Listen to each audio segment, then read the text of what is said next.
Welcome back to another episode of The Feisty Heroine. My name is Rachel, and I'm your host. And I'm so grateful to have you back here. And I'm excited, super excited, to introduce my next guest. My next guest is Shani Silver, and she is an author and podcaster originally from Fort Worth, Texas.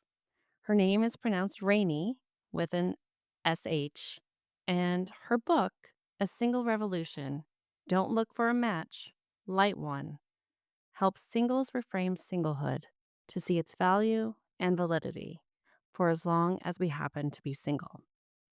Shani is not an advocate for singlehood. She's an advocate for people being happy while single. And there is a difference.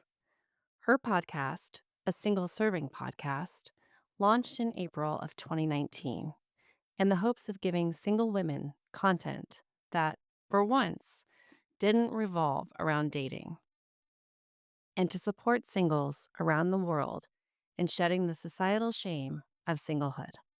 Shani has lived and dated in Austin, Texas, Los Angeles, California, Chicago, Illinois, Philadelphia, Pennsylvania, and Brooklyn, New York. She currently lives in New Orleans. Following 10 years of use, Shani permanently deleted her dating apps in January of 2019. She has loved her life ever since. Here we go. Let's get started.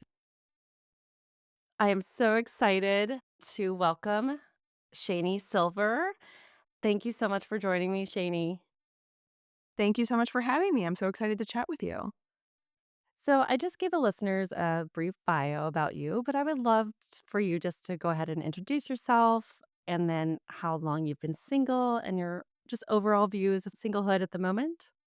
Yeah, sure. So I'm Shani Silver. I am a writer and podcaster, primarily a writer. And I decided many years ago that I didn't like the ways that the world spoke about single people or viewed single people. I really didn't like the ways that we spoke about ourselves and the ways that we felt about our singlehood because it just didn't really align with how good the single experience actually is or how good it actually can be.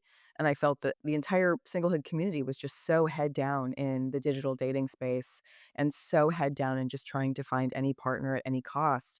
We were missing our own lives. We were missing how beautiful singlehood can be, how free it can be, how uncompromising it can be. We were glossing over this whole part of our lives just so we could find a partner.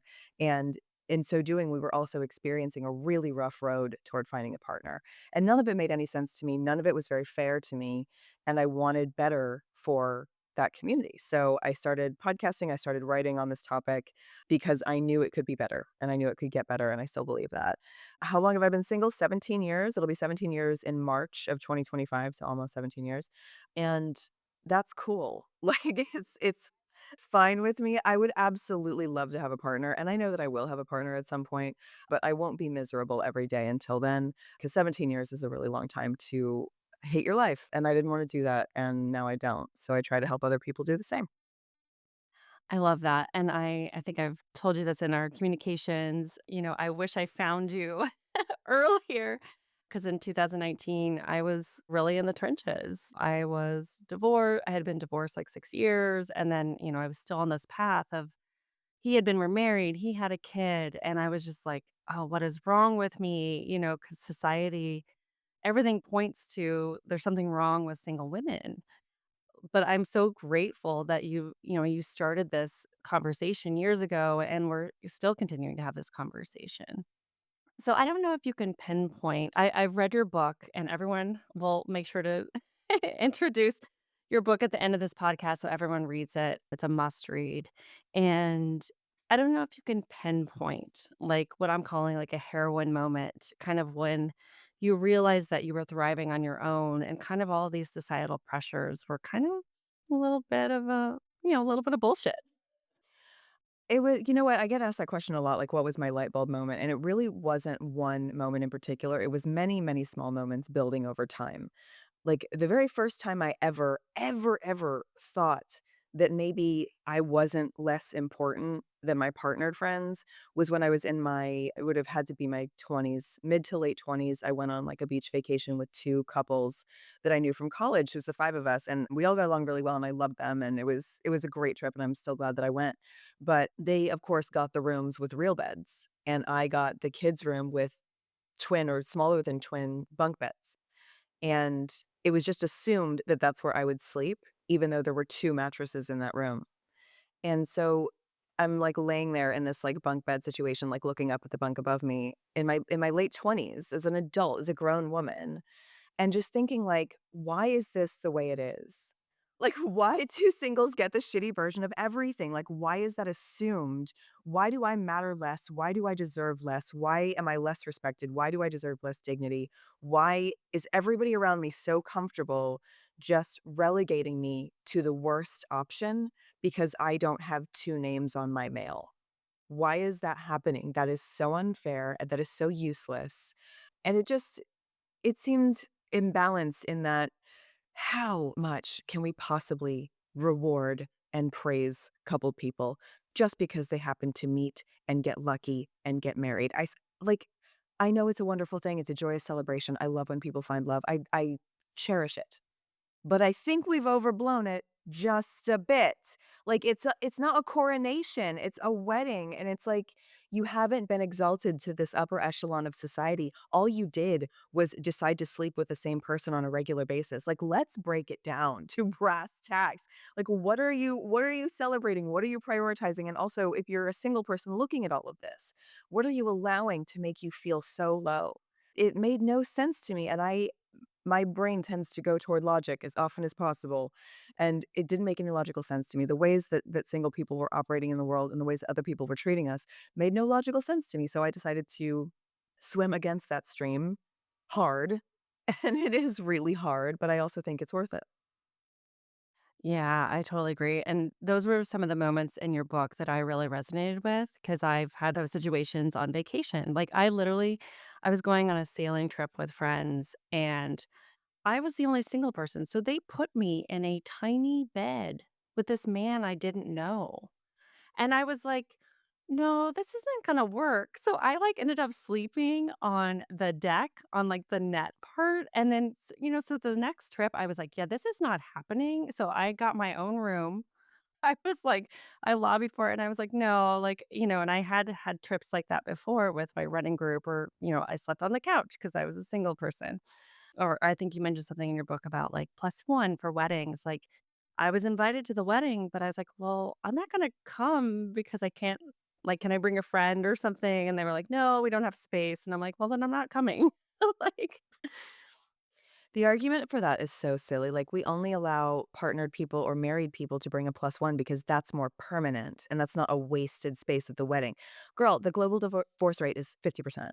Like, it's all a gamble. It is all a gamble. Like, why does that get more respect? First of all, I don't know that anybody necessarily like no one is entitled to a plus one. I don't care if you're married or single or whatever. Weddings are expensive to throw. But like just the reasoning that they give for why singles don't get a plus one, that's what I take issue with. right, and I think that was kind of thanks for reframing that because I think that was kind of, the scenario I was in of like, "Oh, well, this person" because some other people did get a plus one even though they weren't married, but they had been with their partner for, a few years or something. For whatever length of time the bride deemed enough. Yes. Yes. It's so ridiculous. I can't I could talk about this all day, and I've talked about it for years. Like, wedding culture is as due for a revamp as singlehood is, quite honestly. Oh, yeah, yeah.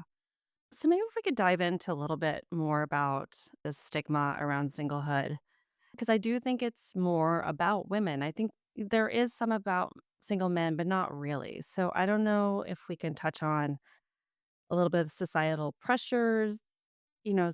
One woman I was talking to Pip Brown, she runs One Single Woman in the UK. She's been a guest on my podcast. I love her. Yeah, she's amazing. And she was kind of comparing it to like a spell, like what society has done to us. So can you talk a little bit about your opinion of that? Yeah, I think it doesn't matter if you're single or if you're partnered, the world is going to put more pressure on women to take care of everything regardless of the situation that they're in. So, like, if there's a divorce happening, it's probably going to be the woman's fault, barring any sort of infidelity or like something happened that the man, expressly did that ended the marriage. If we're just not getting along, if it's just not working out, okay, well, what did the woman not do enough of? Or how did she fail, quote unquote, in this situation? If a woman is single, how is she failing to attract the right man? How is she failing to keep a man? We leave men out of the discussion far more often in situations where men and women are equally involved. But we've always done that. Like society has always done that. There's always just so much pressure on women that is not given an equal measure to men. And like trying to climb over that hill, like good luck, have fun. The only way that I've found to ever actually make an impact on that very real dynamic is to talk to women. It's not to talk to men. It's not to try to get men to change because I don't know if you've ever tried to push a boulder uphill, but good luck. There is a chance, though, that I can help women change their mindset, and by changing their mindset, I can help them feel better about what we are and point out the ridiculousness of blaming single women for being single, but celebrating single men for being a single man who is, just assumed to be a catch. Like, it's single women are burdens and single men are catches, and that is fucked. Sorry. Like, that's just what that is. Yeah. No, I think I think you said that very well. And I think it goes down to, like, there's this myth that being in a relationship, it doesn't matter what that relationship looks like, is better than being single, and as someone that is divorced, right, like, I would say my biggest regret is not leaving sooner, you know? And I think that's kind of hopefully what I'm trying to do as well with my podcast is just getting women to realize that singlehood is not bad, it's not something to be feared. And have you found any, like, strategies, like, when you're talking to women, like, have you seen other women kind of have that aha moment when you're talking with them yet? I mean, I most of it's done on a podcast or on social media, so I don't see their faces in real time, but I do know that they tend to like when I point out things that are true that aren't really discussed. Like things that are always true but never pointed out to anybody. Those are their aha moments. When I point out like just the reality of like if you've been trying for years and years and years to find someone to go on a date with, and you simply can't find someone to go out on a date with, why is the only problem there that you aren't perfect enough? Why is the supply of people that you could possibly meet to go on a date with never brought up as part of the problem, if not the entire problem? My favorite one, my absolute favorite aha moment that I'm able to communicate to people is that if you are still using dating apps, a dating app makes less money if you fall in love. So it wants to prevent you from falling in love for as long as possible because that's how it makes money. There is no way a dating app ever wants you to find somebody because it has incentivized itself to make sure that you never do. And they are making piles of money, piles of money. They're very, very good at keeping people apart. And this lie that they're really good at bringing people together, we have to wake up from it. We have to wake up from this myth. It's absolutely terrible because everybody knows somebody who happened to meet on a dating app, but those people were not success stories. Those people were accidents. They were algorithmic accidents the dating app did not intend. And a dating app shareholder, the last thing they want to hear is that the dating app works. Yes. I tried dating apps because, like, once I got divorced and I was in New York City, and I know you lived in New York City for a while too, so you can talk about your experience, but I had never really dated before because I didn't really date that much before I got married because I got married very young. And then I went on these dating apps and I was like, "What the heck is this?" And I was not good at those. I was like, it was one, I wrote a blog post about this on my website. Like, just the time suck. Like, I was like, this is way taking way too much of my time. And then when I finally would meet with people, kind of what you were saying, it was like a supply issue. I would meet with men and, like, they were less successful than me. I was just like, "Okay, that's when I started realizing that I was maybe better off on my own, and and it took a while to, like, end the yo-yo diet with dating apps. But yeah, I totally agree with that because it's a business.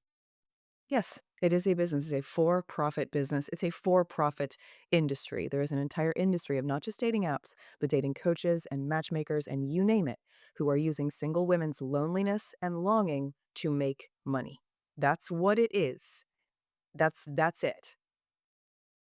Well, and I think, I'm similar to you, like, I didn't what I'm calling my heroine moment, what I put in my original episode, my first episode was kind of like this it was like the last straw where I was among this group of women, and I just got so tired of just having the same conversation about, "Oh, try this dating app," or, "Oh, this one attracts wealthy men." I'm like, I just looked at them and I was because they were like, "What do you want, Rachel? What are you looking for in a guy?" I'm like, "I want peace. I just See? want peace."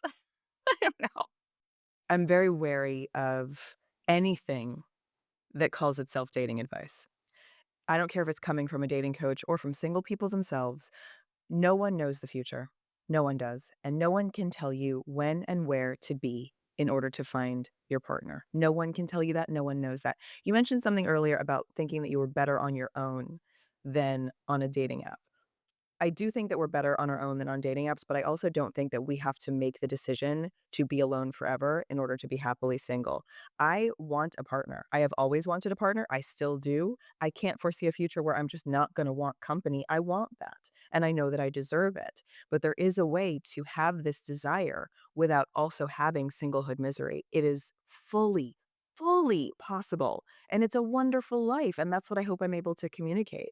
Like, the benefits of singlehood are there. They're just waiting to be enjoyed. And also, I think thoroughly enjoying all the benefits of single life, I think they make us better partners in the future too. I think we're able to retain, like, our individuality, and I think bringing individuality into a relationship is gonna make it stronger. Yeah, thank you for saying that because 'cause I'm the same, like, I love love, right? I love love when it makes sense, as far as people are not settling for something just to check a box. And, yeah, I definitely I always say that too, like, I would love to have a life partner, but I'm just not going to settle anymore 'cause it wasn't that I settled in my marriage, it just we got married too young, it just wasn't right. It was one of those things where I was like and I made the decision to leave, and then it's like one of those things, but no, I think that's a very important point because I think sometimes we put ourselves on these sides of like, "Oh, I have to be single forever," or, "No," like and it can be both. Mhm. Of course it can be both. There's no one right way to be a single person, just like there's no one right way to be a married person. It's gonna be different and individual for everybody, but the joyous, fulfilled side of singlehood is one that is not discussed.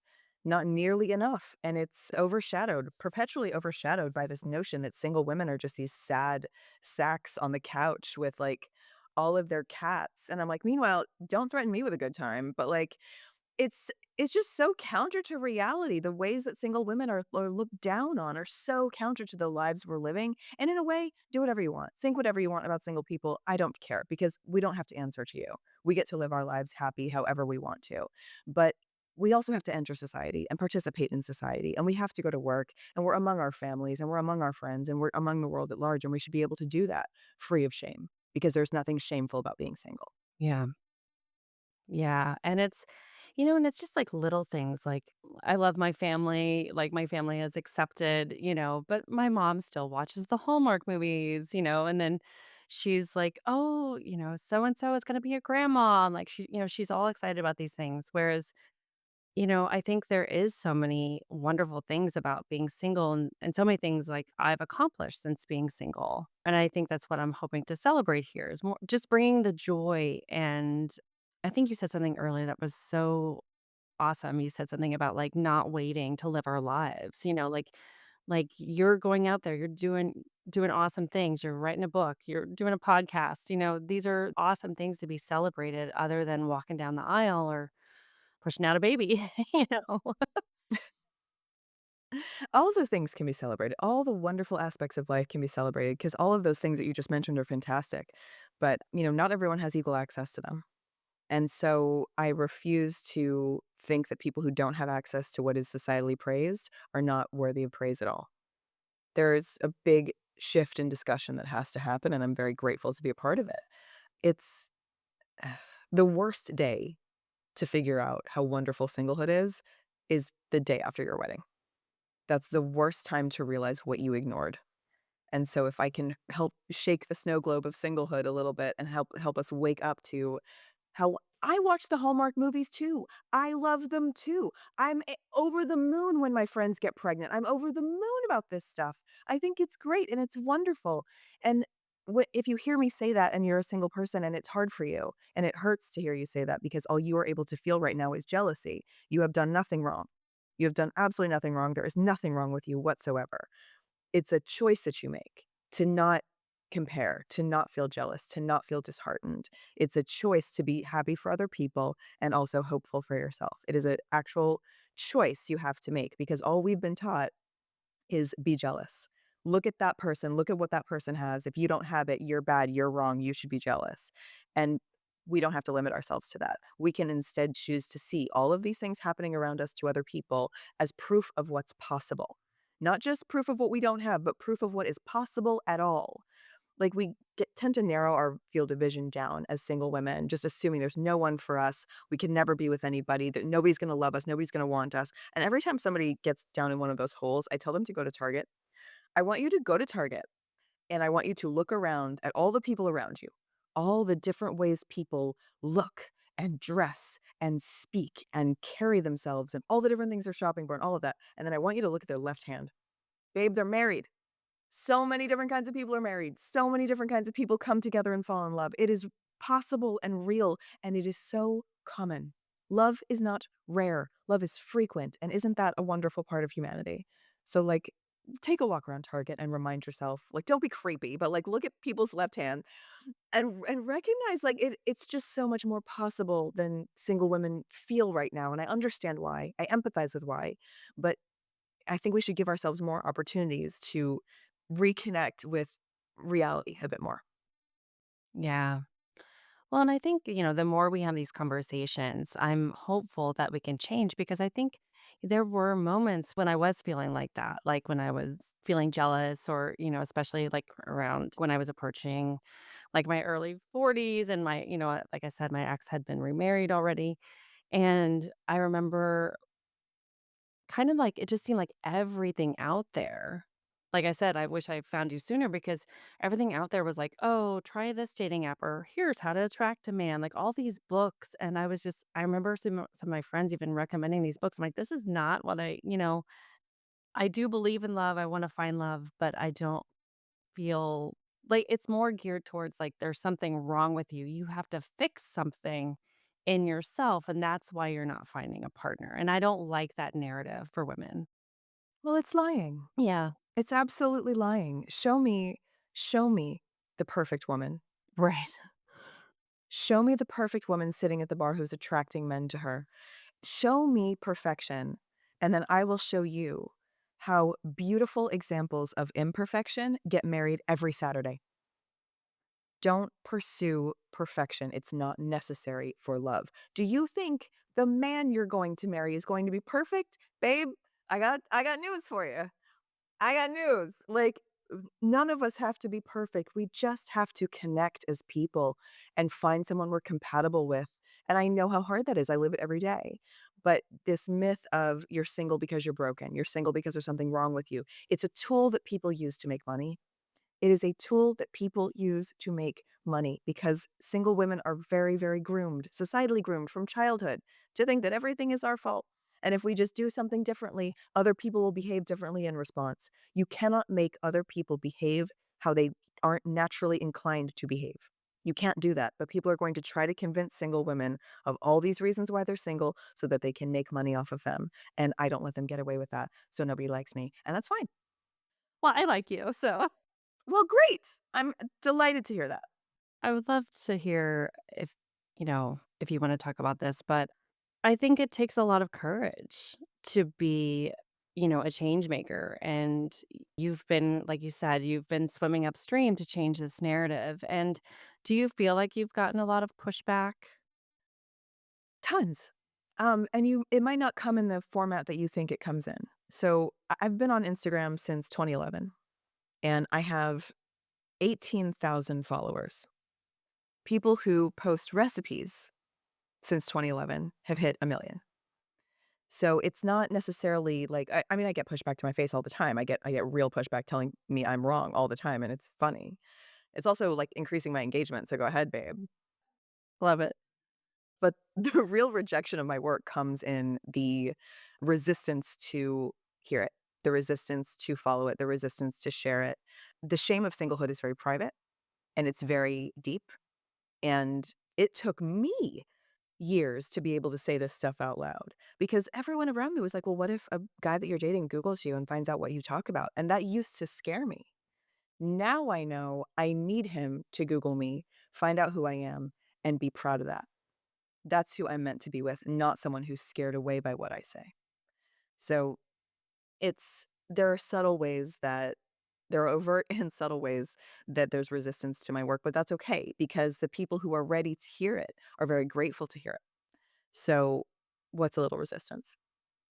I think, it's so interesting that you say that because I've been thinking about this podcast and what I'm gonna do for a couple years now, right? And there was a little bit of resistance of putting myself out there. And then I started finding more and more women doing this. And I was like, no, it's time. Like we need a different space for women to, like me, and like you, like just to start having these conversations, you know. I agree. I've been doing it for 6 years. I have been podcasting about this for 6 ye which is insane to me. But, yeah, I'm happy to be someone getting that conversation rolling, and I'm excited to see where it rolls after this. Well, and can you talk a little bit about one of the questions I usually ask women on here is like, what are your top 3 accomplishments as like a single woman? So if you could maybe talk about your book and what that process was like, your podcast, like how you got started. Sure. Well, I think my work is just one accomplishment that I'm proud of. I think my proudest accomplishment is the home that I've made for myself. The full, beautiful, comfortable, customized to my preferences existence that I have in my home and in my private life, because it didn't used to be that way. It used to be my space looked as miserable as I felt, and as small as I felt, and as diminished as I felt. And breaking free of that and building a wonderful home and a wonderful life for myself is my number one accomplishment. But definitely the book is number 2 because that was really hard. The book came about because I wanted to be with you. I wanted to be with people. I can't hold every woman's hand. I can't give every woman a hug. I can't pour her a cup of tea, but I want to. And so I wrote the book in general so that people would have it as support, but I also wrote it in the way that I did so that you can flip specifically to the chapter you're currently having trouble with and reread it when you need to. If you need to hear me again, I'm there with you. That's why I wanted people to have the book and to hold it in their hands or on their Kindle if you're a Kindle person. I'm a book person. I need to hold a book. I need to hold a book. I do too. I am the same. Yeah. So it was an accomplishment in that writing 70,000 words on the same topic is tough. Writing a book is tough. Doing it in a month is even harder. Oh, you did it in a month. Wow. Yeah, I did it in a month because 'cause I'm a lunatic. Don't ever do that. Don't That was the dumbest thing I've ever done in my life, but I was so ready. I was so deeply I had been rejected by, I think, 35 publishers. Really? And it just oh, yeah, it wasn't getting picked up, it wasn't getting bought, and I was like, "I the world needs to hear this more than I need to be published by Simon& and Schuster." So I published it myself, and it's out in the world, and it's mine, and I own it fully, and I love that, and that makes me really happy and very proud. But I was so ready at the time for the book to exist that I powered through that thing, and then yeah, I wrote it in a month, I edited it in 6. So there was more time to perfect it, but was it 6 or was it 5? Honestly, I don't remember. 2021 was quite a year. Oh, yeah. Yeah, there's a lot going on. Oh my god, I moved across the country that year. I that was like I, like, got my vaccine, I got my first COVID vaccine, wrote a book, moved across the country, published the book. It was a crazy, crazy year. But it's just I hope it's an argument for doing what you know you need to do, for creating what you want to create, for what you know deserves to exist and what can potentially help people. I hope that that's what I'm communicating. I'm just as proud of the podcast. Absolutely. It's very, very hard to create an hour's worth of content once a week on a topic that is hopefully really making a difference for people. That's very hard as well, but very worth it and very worthwhile. And it's been a wonderful, wonderful journey of my life.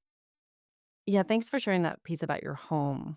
too. Like, it is, it's so important. Like, I was renting in New York, and then rents were going crazy, and I was like this was back in 2017, and I was like, "You know what?" I found out, like, I had, gotten a better job and all these things. I was like, maybe I can buy something," right? So, I bought this, like, little tiny studio apartment, and it was really other than I had lived on my own in this other studio, but it was, like, the first time when I, like, bought, like, real adult furniture by myself, and I was like, "Wow, this," and I made it, like, so cozy, and I was like, "Oh, this is actually," I'm starting to feel like myself, a little more.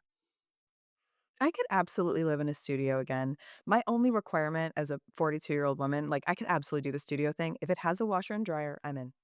Like, that's the requirement, and, like, if it has a dishwasher, now I'm really in. Like, it's living in New York for a long time will skew your perception of what you can live with and live without. Oh, yeah. I mean, I didn't have any of those. I was just excited to have laundry in the building. Yes, also true. Also true. You're like, "Do I need light? Like, outside light or a bath or like a a bigger bathroom?" Like, it's just the people that haven't lived in New York before don't really realize, like, the trade-offs you have to make. Oh god. Like, Uh, is a stove negotiable for you? Like, that sort of thing? Yeah. yes. Yeah, it's like a hot plate. Is a hot plate okay for you? Oh my god. Oh my god. Because you live in the South, right? I live in New Orleans, Okay. yeah. I moved here in 2021 in the summer, and, yeah, I have a two-bedroom, two-bath house that I can afford, that I'm very proud of, and I'm happy. That's how that goes. Nice. Well, and something that you didn't really mention about your book, but I loved the way that you framed your book when you said, like, old thought, and you would, like, do the myth or whatever, and then you would do new thought. And I thought it was a very digestible way to get the message across, I think, for someone that is struggling with maybe even seeing the society, like the spell or the fog that we've, like, had on us forever. Yes, It's kinda like lifting up the veil. exactly. Yeah. Exactly. That's what it's designed to do. It's designed to break things down to its most basic format, to show you why the old thought is not worth your time. My podcast isn't, like, super political, like, I'm, like, living in small town US right now, but I think we almost have to talk about, like, this recent, like, political landscape in the US, and, like, do you feel like the recent shifts in the US are allowing more women specifically to realize, "Hey, there's something else that we need to pay attention to here?" I think more women are waking up to the, emotional labor imbalance that exists in heterosexual relationships and the mental load of running a household that is not fair between men and women in heterosexual relationships. I don't know. First of all, I'm not the right person to ask that question to, but I don't know that it's the politics of our country that are waking people up to that. I think it's just time. There was only going to be so much time that both the man and the woman in the household could work outside the home, and then the woman could come home from that job and then work again inside the home while the man didn't work as hard or at all inside the home and have that last. I think there was always going to be a moment where the bottom dropped out of that, because it doesn't make sense that a man can relax when he comes home from a long day at work and a woman can't relax at the end of her long day at work. You both have to be on with those kids. You both have to be on with household responsibilities and chores, and there is very little reason for women who are working and earning incomes that match or close to match their husbands to put up with that shit anymore. They're just I don't know how much politics has to do with it. I think time and societal realities make that very clear. And I think that there are people of every political background that can see that and can certainly experience that in a marriage or in a partnership. Maybe liberal women are less likely to put up with it longer. I don't know. I hate to generalize, and I hate to just assume that everybody, feeding into the whole trad wife world is on the right side of the political leaning, because I simply don't know. I simply don't know what their politics are. I really don't. But I know that whatever your politics are, you deserve a relationship that includes equality, and we're lacking that. We are societally lacking equality and balance in heterosexual relationships. We are still, for some reason, stuck in archaic gender roles and archaic gender expectations and archaic wage gaps. And I think women are waking up to maybe marriage isn't worth it. Maybe traditional marriage as we know it is not worth it for women. We know that single women without children are statistically the happiest people on earth. We know that it benefits a man to get married and it is a detriment to a woman to get married. and I will not be getting married until that is not fucking true. So it's like that's I think that I hope spans the entire political spectrum, but I know that I'm being an idiot if I just assume that it doesn't lean more liberal. I know it leans more liberal, and I'm happy to be a part of that space. But I don't know. Quite frankly, I don't know what politics have to do with it. I think reality might have more to do with it. No, I think that's so well said.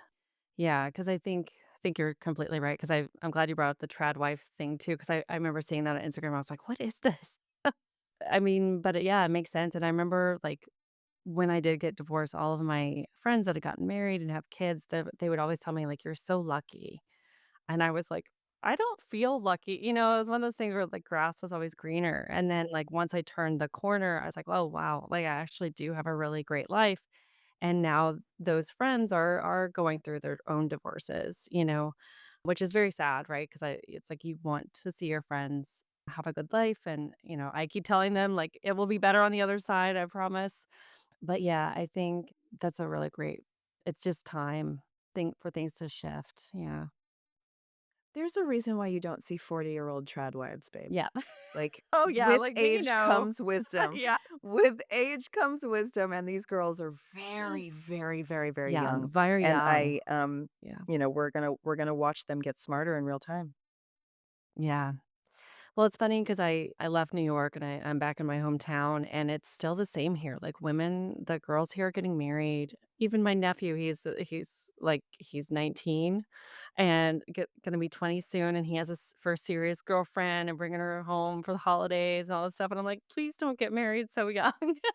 There's nothing wrong with it. Like some people just know, right? And it's one of those things. But yeah, I definitely think there's wisdom with age, and it would be beneficial for people to wait and discover themselves a little more before.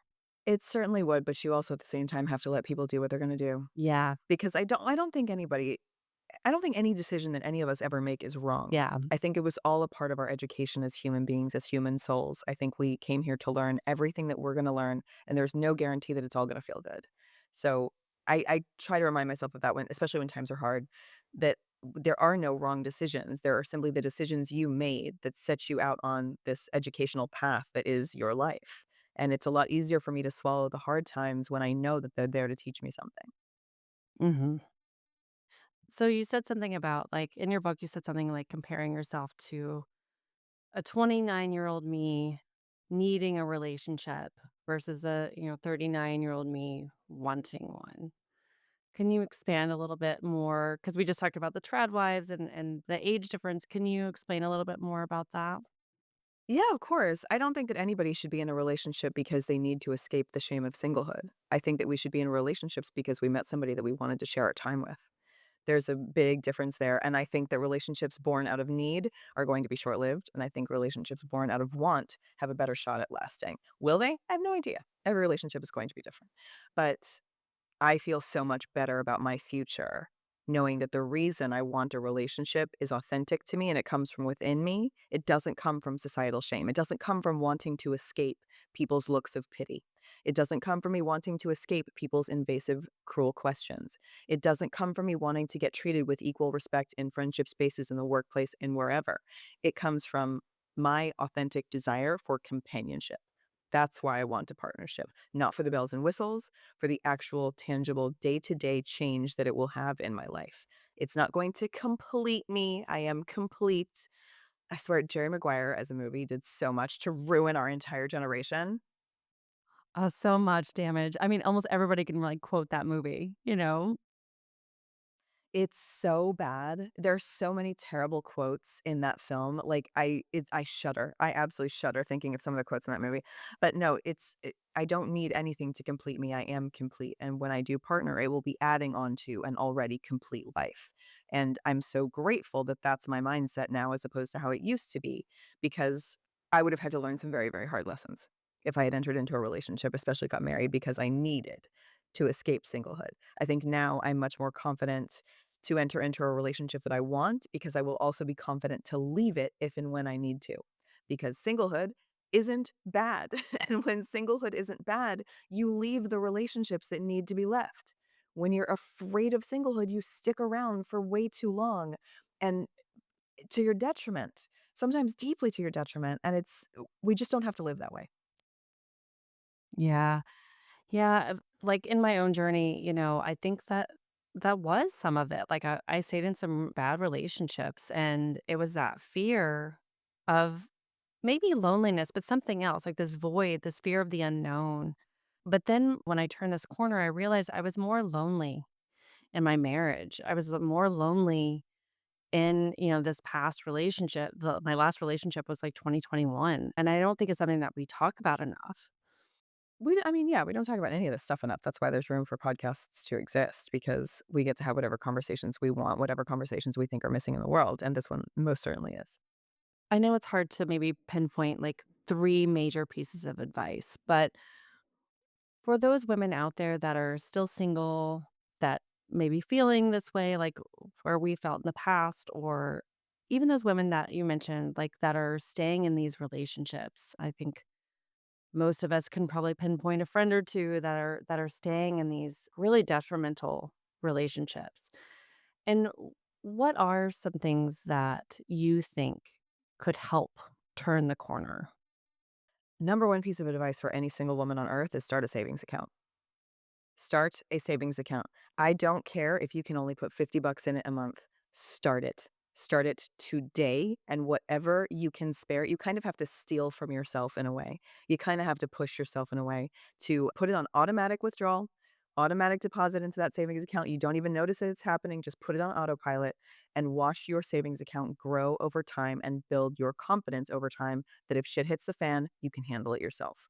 Because I was never taught to build a nest egg on my own. I was taught that that's what comes from being in partnership, and it's dangerous. You have to build yourself a safety net, and in my opinion, that safety net is a savings account, so that's the number 1 piece of advice I have, for sure. Second advice is delete your dating apps. Full stop, delete them, and never download them again.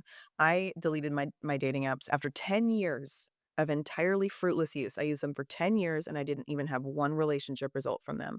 I did the same thing everybody else does. I got frustrated, deleted them, then felt pressure to re-download because I wasn't doing enough to end my singlehood. I've been through it all 1,000 times, my loves. But in January of 2019, I deleted them all, and I have never even wanted to get them back. That's the win. That's actually probably what I'm most proud of is that I've never even wanted to download these stupid things again.